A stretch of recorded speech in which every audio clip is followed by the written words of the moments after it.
में आपका स्वागत। मैं राहुल ओझा आपके साथ। कैश कांड मामले में ईडी की पूछताछ जारी है। इरफान अंसारी और कोलेबिरा राजेश कश्यप से पूछताछ के बाद आज बारी विधायक नमन विकसल गोंगाड़ी की है, जो ईडी कार्यालय पहुंच चुके हैं और उनसे पूछताछ जारी है। बता दें कि ईडी ने पूछताछ के लिए समन जारी किया था। ईडी के अधिकारी उनसे उन 48 लाख रुपए के बारे में पूछताछ कर रही है जो बंगाल पुलिस को 3 विधायकों के पास से मिले थे। और अधिक जानकारी दे रहे हैं संवाददाता ओम प्रकाश। विधायक कैश कांड में कांग्रेस के 3 विधायकों की मुश्किलें लगातार बढ़ रही हैं और पूरे मामले को लेकर फिलहाल आज भी अगर कहा जाए तो जो तीसरे विधायक हैं नमन विकसल गोंगाड़ी, उन्हें आज ईडी के दफ्तर में बुलाया गया है, जहां ईडी के अधिकारी उनसे पूछताछ करेंगे। पूरे मामले को लेकर आपको बता दें कि उनसे बैंक के दस्तावेज भी मंगाए गए हैं, जिसे अपने साथ विधायक लेकर पहुंचे हैं ताकि यहां पर जो दस्तावेज ईडी के द्वारा मंगाए गए थे उसे वहां पर प्रदर्शन कर सके। आपको ये भी बताना चाहेंगे कि मामले में फिलहाल राजेश कश्यप और इरफान अंसारी दोनों से पूछताछ हो चुकी है और दोनों ने साफ तौर से अपने ऊपर लगे आरोपों को निराधार बताया है। वहीं दूसरी तरफ ये भी कहा है कि जो पैसे उनके पास से मिले थे वो उसकी साड़ी खरीदने के लिए कोलकाता जा रहे थे। इसी दरमियान ये पूरी घटना हुई है। हालांकि पूरे मामले में कितनी सच्चाई है, विधायकों के द्वारा जो बातें रखी गई उससे ईडी के अधिकारी कितने संतुष्ट हुए,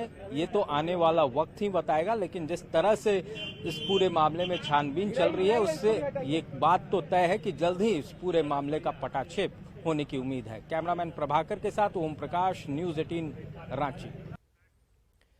G20 की बैठक को लेकर रांची की तस्वीर को निखारने का काम युद्धस्तर से किया जा रहा है। अतिक्रमण अभियान हो या फिर सड़कों की सफाई या यूं कहें उन्हें रंग रोगन करने का कार्य तेजी से किया जा रहा है। सभी विभाग इससे लेकर पूरी तरह से रेस हैं। बता दें कि 1 मार्च को G20 के प्रतिनिधि रांची पहुंचेंगे और 2 मार्च को बैठक में हिस्सा लेंगे। वहीं 3 मार्च को पतरातू जाएंगे, जिससे लेकर सुरक्षा पर भी विशेष ध्यान दिया जा रहा है। मामले की जानकारी दे रहे हैं न्यूज़ 18 संवाददाता ओम प्रकाश।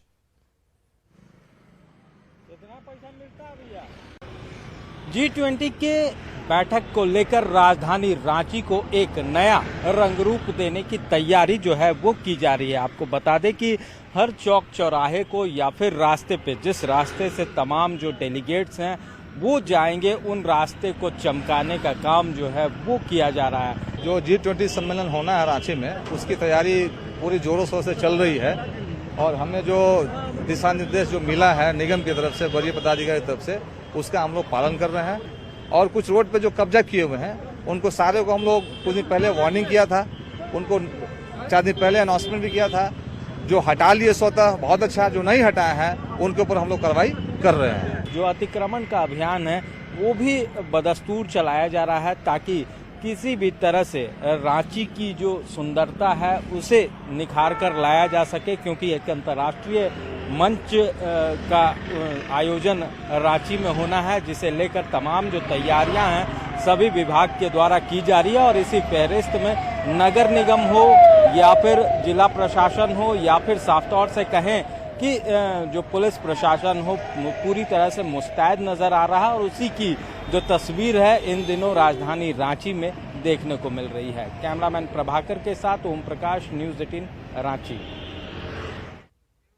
धनबाद की लाइफलाइन कहा जाने वाला बैंक मोड़ ओवरब्रिज इन दिनों लोगों के लिए खतरा बनते जा रहा है। पुल धीरे धीरे काफी जर्जर हो गया है, रेलिंग जहां तहां टूट कर गिर रहे हैं। ओवरब्रिज के पहले नया मोड़ से वासेपुर भूली वाले रास्ते में 20 से अधिक दुकानें हैं। सभी दुकानें पुल के नीचे बनी हुई हैं, जहां दुकानदार खतरे के साए में जी रहे हैं।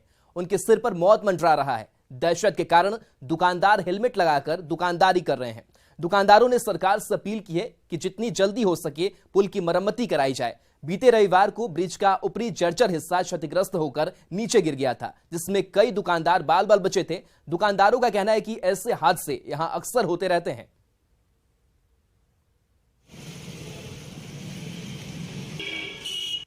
धनबाद का लाइफलाइन कहा जाने वाला बैंक मोड़ ओवरब्रिज इन दिनों जर्जर स्थिति में है और यह पुल इतना जर्जर हो चुका है कि आए दिन इसके मलबे गिरते रहते हैं और उससे चोटिल होने से यहाँ के स्थानीय दुकानदार और राहगीर बचते रहते हैं।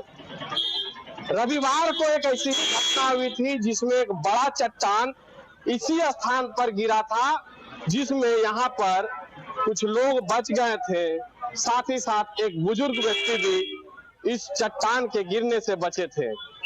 हम आपको दिखाते हैं कि ये जो पुल है ये 51 साल पहले बनाया गया था और यह धनबाद का लाइफलाइन कहा जाता है, लेकिन अब यह पुल हर तरफ से जर्जर हो चुके हैं और मलबे हमेशा नीचे गिरते रहते हैं। और अब इस पुल से बचने के लिए, इसके मलबे से बचने के लिए यहाँ के दुकानदार हेलमेट पहनकर दुकान में अपना काम करते हैं। हम अभी उसी स्थान पर, और आप हमारे सामने देख सकते हैं कि यहाँ जो दुकानदार हैं और उनके जो कर्मी हैं वो हेलमेट पहनकर अपना काम कर रहे हैं। इधर से जब हम लोग आना जाना करते हैं ना सर, तो यहाँ से पत्थर गिरता है बड़का बड़का। ऊपर क्या है? वो ढला है, रोड वाला, ब्रिज वाला ब्रिज है, तो वो मलबा गिरता रहता है, ढलैया टूट टूट के गिरता रहता है। उसी का डर से हम लोग ये लगाए हुए हैं जो कहीं लग ना जाए हम लोग को। ऊपर से ब्रिज के ऊपर से मलबा गिरते रहता है। हम लोग सामने काम कर रहे हैं, कहीं गिर गया सर के ऊपर या कुछ हादसा हो गया, बड़ा हादसा, तो उसका रिस्क कौन लेगा? ये लोग काम करते रहेंगे या फिर सरकार इस जर्जर पुल को कम से कम मरम्मत करवाने का काम करेंगे? संजय गुप्ता, न्यूज़ 18, धनबाद। अमृतसर में श्री हरमंदिर साहिब में झारखंड के सीएम हेमंत सोरेन ने परिवार सहित माथा टेका। सीएम हेमंत सोरेन पत्नी कल्पना सोरेन के साथ श्री हरमंदिर साहिब में माथा टेका। सीएम को एसजीपीसी ने सम्मानित भी किया। जो तस्वीर आपको दिखा रहे हैं जहां पर हरमंदिर साहिब में सीएम हेमंत सोरेन ने माथा टेका है। अपनी पत्नी कल्पना सोरेन के साथ उनकी मौजूदगी रही, पूरा परिवार साथ था और उन्होंने माथा टेका है। और इस मौके की अगर बात करें तो सीएम को एसजीपीसी ने सम्मानित भी किया है। तो अमृतसर की तस्वीर आपको दिखा रहे हैं जहां अपनी पत्नी कल्पना सोरेन के साथ नजर आ रहे हैं हेमंत सोरेन और उन्होंने माथा टेका है। सीएम को एसजीपीसी ने इस दौरान सम्मानित भी किया। तो परिवार के साथ पहुंचे श्री हरमंदिर साहिब, जिसकी तस्वीर और ये सम्मान की तस्वीर जहां सीएम को एसजीपीसी सम्मानित करती नजर आ रही है।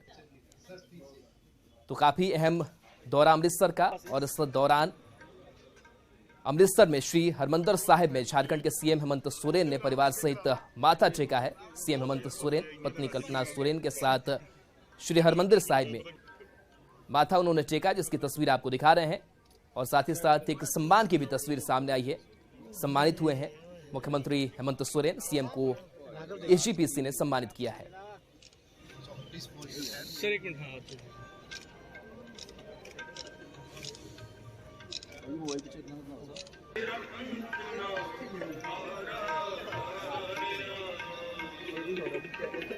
तो अमृतसर की तस्वीर और इस सम्मान की तस्वीर, हरमंदिर साहिब में सीएम हेमंत परिवार सहित उन्होंने माथा टेका है। और इस दौरान पत्नी कल्पना सोरेन की भी मौजूदगी।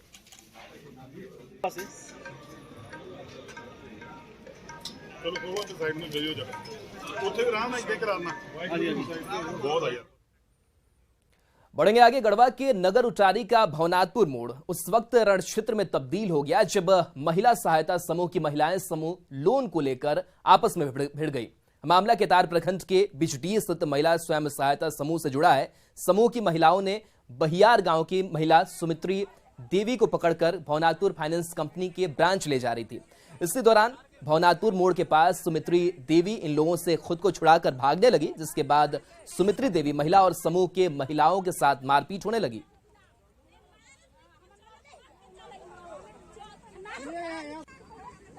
मामला ये है कि इनको बेटी पैसा निकाल के अब माँ को दे के घर में नैहर सब सामान पहुँचा कर अब गाड़ी कहाँ भाग गई। अब फोन करते हैं ना तो कहते हैं कि नहीं देंगे तब कोई क्या कर लेगा। कितना पैसा निकाली थी? 30,000। क्या नाम है आपका? सविता देवी। काबिज जी आप हैं? हाँ। कौन महिला समूह है ये? कैश। खबर गुमला से, जहां जंगली जड़ी बूटी से इलाज करने के बहाने स्कूली छात्रा से दुष्कर्म करने का मामला सामने आया है। मामला पुलिस के पास पहुंचते ही पुलिस ने त्वरित कार्रवाई करते हुए आरोपी ओझा सीताराम साहब को गिरफ्तार कर जेल भेजा है। घटना चैनपुर प्रखंड के कुरुमगढ़ की है।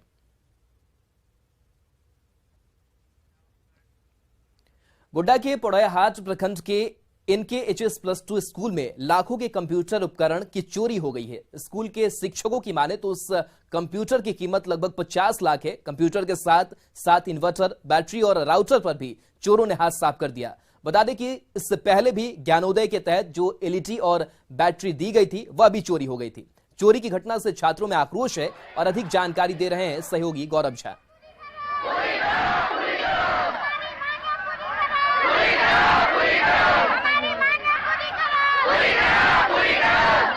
+2 नंदकिशोर उच्च विद्यालय के बच्चे ने पहले सड़क जाम किया और उसके बाद अब स्कूल में जो है वो शिक्षा बाधित इस वजह से हो गई है क्योंकि आज अहले सुबह स्कूल में करीबन 2 से 3 लाख के उपकरण चोरी हो गए हैं, जिनमें से कंप्यूटर के साथ साथ मॉनिटर और तमाम वो उपकरण हैं जो स्कूल के एक कमरे में बंद थे। अभी उन सिस्टम को चालू भी नहीं किया गया था और इस स्कूल में चोरी की घटना घट जाती है। बच्चों की माने तो इससे पहले भी इस स्कूल में इस तरीके की घटनाएं घट चुकी है, लेकिन प्रशासन की ओर से अब तक कोई संज्ञान जो है वो नहीं लिया जाता है। 2 घंटे से अधिक बीत गए। आज भी जब स्थानीय थाने की पुलिस नहीं आई तो बच्चों ने गोड्डा रघुनाथपुर मुख्य मार्ग को जाम कर दिया और जाम करने के बाद जब शिक्षकों ने करीबन 2 से 3 घंटे तक उन्हें समझाया है तो इनकी मांगे हैं कि हम उस वक्त तक स्कूल के मैदान में बैठे रहेंगे जब तक कि जो यहाँ चोरी करने वाले आरोपी हैं उनका पता नहीं लग जाता या चोरी किए गए लोगों को पुलिस पकड़ नहीं लेती, क्योंकि इससे पहले भी ऐसी घटना यहाँ पर हो चुकी है। स्कूली बच्चे हैं यहाँ पर, हम इनसे पूछ लेते हैं आखिर क्या कुछ इनकी मांगे थी और क्या कुछ कर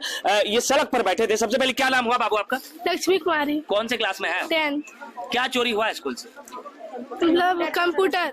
सारा कंप्यूटर चोरी हुआ? हाँ, सारा कंप्यूटर। इससे पहले भी चोरी हुआ? हाँ, हुआ है। अभी तक कुछ नहीं? नहीं, 3 जगह हो गया है। इस स्कूल में 2 बार चोरी, 3 बार चोरी हो गया और हम लोग को कुछ भी प्रशासन अभी तक कुछ नहीं दिए। कुछ भी नहीं, इसीलिए पहले का सामान सब चोरी हो गया है। हम लोग को इंसाफ चाहिए कि इस बार जो भी किए हैं लोग हमें सजा मिले। नहीं, अभी जब तक प्रशासन इसको आश्वासन नहीं देता है लोग को तब तक बच्चे नहीं हटेंगे, क्योंकि प्रशासन, हम देखे रोड जाम करना गुनाह है और संवैधानिक है, तो बच्चों को समझा कर हमने बोला कि संवैधानिक है। फिर भी 2 घंटे तक जाम रहा सड़क। हाँ, 1 घंटे तो जाम रहा है। सामान चोरी हुआ है? 11 कंप्यूटर है, फिर उसी का सामान है, टीवी है, LCD वगैरह चोरी हुआ है। गौरव झा, न्यूज़ 18, गोड्डा। लोहरदगा में किसान परंपरागत खेती से अलग फल की खेती कर आत्मनिर्भर हो रहे हैं। स्ट्रॉबेरी और उन्नत किस्म के पपीते की खेती से किसानों की जीवन स्तर में सुधार हो रहा है। दरअसल उद्यान विभाग की तरफ से स्ट्रॉबेरी और पपीते की खेती कराई जा रही है। इसके लिए उद्यान विकास योजना के तहत किसानों की आय को बढ़ाने और आत्मनिर्भर बनाने के लिए प्रशिक्षण के साथ साथ 50% की अनुदान भी दी जाती है, जिससे किसान आत्मनिर्भर हो रहे हैं और अच्छी कमाई कर रहे हैं। पंडरा के रहने वाली एमलिन कंटुलना को उन्नत किस्म के पपीते और स्ट्रॉबेरी की खेती के लिए वर्ष 2022 में दिल्ली में भारतीय कृषि अनुसंधान संस्थान द्वारा सर्वश्रेष्ठ कृषि उद्यमी का राष्ट्रीय पुरस्कार दिया गया। सबसे पहले तो हमको पुरस्कार मिला 2021 का 8 मार्च को IITB भूसूर से मिला। उसके बाद में ऑर्गेनिक खेती को लेकर उस समय मिला और फिर नर्सरी उस विशेष था मेरा। उसके बाद में फिर नर्सरी करते हुए लगाना भी शुरू किया। उसके बाद 2021 का 21 फरवरी को ICR पटना से मिला। हम लोग बागे दीदी से सीख के हम लोग आगे बढ़ने की कोशिश कर रहे हैं। उनके साथ हम लोग नर्सरी करना, खेती किस तरह लगाना, ड्रिप मशीन कैसे लगाना, ड्रिप मशीन से क्या फ़ायदा है, फिर उसमें कौन सा खाद डालेंगे, कौन सा बीज डालेंगे जो सही होगा, सही उपजाऊ होगा, बागे दीदी से ही सीखते हैं हम लोग। लोहरदगा जिला में स्ट्रॉबेरी की खेती कराई जा रही है, जिसके तहत चयनित किसानों को अधिकतम 50% अनुदान दे है। इस अनुदान के तहत लाभुक किसानों को पौध सामग्री, पौधे आदि की व्यवस्था कराई जा रही है। झारखंड हाई कोर्ट के निर्देश के बाद फायर सेफ्टी को लेकर बोकारो जिला प्रशासन और नगर निगम अलर्ट है। इसी कड़ी में चास में निगम इलाके के भवनों की जांच की जा रही है। चीरा चास के आशियाना फेज 4 समेत अन्य बहुमंजिला अपार्टमेंट की जांच की गई, जिसमें किसी अपार्टमेंट में फायर सेफ्टी की व्यवस्था संतोषजनक नहीं पाई गई है। कई अपार्टमेंट में फायर सेफ्टी का कोई इंतजाम ही नहीं था। जांच के दौरान फायर सेफ्टी, इमरजेंसी एग्जिट, सुरक्षा मानकों के साथ साथ अन्य प्रावधानों का जायजा लिया गया और उनकी समीक्षा की गई। निगम की जांच दल ने पाया कि कई सारे कमर्शियल भवन और अपार्टमेंट बिना पुख्ता फायर सेफ्टी और सुरक्षा इंतजाम के हैं। जांच के बाद नगर निगम रिपोर्ट के आधार पर नोटिस करने की कार्रवाई शुरू करेगा। जो परिस्थिति अभी आई है, जिसका हाई कोर्ट ने संज्ञान लिया है, उसके विरुद्ध में हम लोग जांच करने आए हैं। जांच रहे हैं मेनली से फायर से संबंधित इनके पास सुरक्षात्मक कदम क्या क्या उठाए हैं या नहीं उठाए हैं, इसी चीज का हम लोग जांच कर रहे हैं। इसकी जो है भौतिक स्थल निरीक्षण किया जा रहा है। अग्नि सुरक्षा से उपकरण इसमें क्या क्या लगाए गए हैं, कुछ जांच की गई है, कुछ जांच की प्रक्रिया चल रहा है। और जहां तक अभी हम लोग जांच किए हैं, कुछ फेज में अग्निशमन यंत्रशील पाए गए, लेकिन वो संतुष्टि लायक नहीं था। साहिबगंज के दुर्गाटोला पंचायत स्थित चंपा पहाड़ में गर्मी शुरू होने से पहले ही गांव में वर्षों पुराना झरना सूख जाने के कारण पूरे बस्ती में जल संकट गहरा गया है। पीने के पानी के लिए गांव की महिलाएं मीलों दूर जाकर पानी लाने को मजबूर हैं।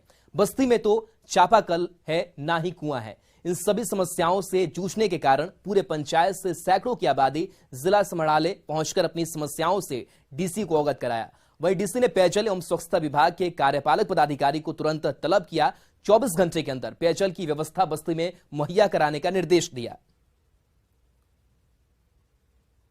पता है कि बीते वर्ष में मानसून सीजन में बरसात जिला में बहुत कम हुआ है। उसकी वजह से जो पहाड़ी इलाका है, चाहे वो कोई भी हो, जैसे चंपा पहाड़ से लोग आए हैं, तो उसमें जो झरना वगैरह से जो लोग पानी पीते थे या जहाँ से भी इनका छोटा छोटा जो नाला होता था, उसमें जो पानी ये लोग लेते थे या वहाँ पे कोई ट्यूबवेल या चापाकल जो था, वो सब इस बार क्योंकि ग्राउंड वाटर जो है थोड़ा नीचे चला गया है, तो उसकी वजह से उनमें पानी अभी नहीं है, सूख गया है।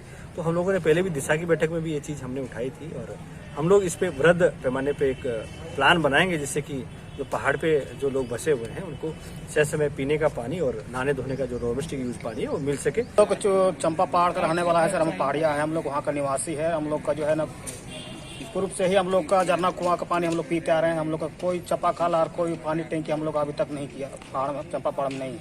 जो कुआं का हम लोग पी रहे थे ना झरना से 2 किलोमीटर से हम लोग लाते थे, कुआं भी सूख गया है। झारखंड सरकार की महत्वाकांक्षी योजना सावित्रीबाई फुले किशोरी समृद्धि योजना में छात्राओं से फॉर्म भरने और पैसे दिलाने के नाम पर मोटी रकम वसूल की जा रही है। बिना पैसे के छात्राओं के फॉर्म को जिला कार्यालय तक पहुंचने भी नहीं दिया जा रहा है। इस बात का खुलासा बोकारो के चास स्थित राम रुद्र +2 उच्च विद्यालय में हुआ है, जहां छात्राओं ने चास अनुमंडल पदाधिकारी के सामने शिकायतों की झड़ी लगा दी। यह योजना राज्य के मुख्यमंत्री की महत्वाकांक्षी योजना है। इसके बावजूद इस योजना में पैसे का खेल चल रहा है। वहीं मामला सामने आने के बाद डीसी ने जिला समाज कल्याण पदाधिकारी को स्कूल भेजकर मामले की जांच का निर्देश दिया है। सावित्रीबाई फुले में ये हो रहा है कि हम लोग की जो 28 वार्ड की मैम है ना, सुस्मिता मैम, तो वो बोल रही है कि 1000 दोगी तभी पास करवाएंगे, और हम लोग सारा फॉर्म दे चुके हैं, फिर भी वहाँ जिला में जाके जमा नहीं की है। सावित्रीबाई में पैसा नहीं आ रहा, 1000 रुपया ले रही है। कौन मांग रही है? सुस्मिता मैम। क्या बोल रही है?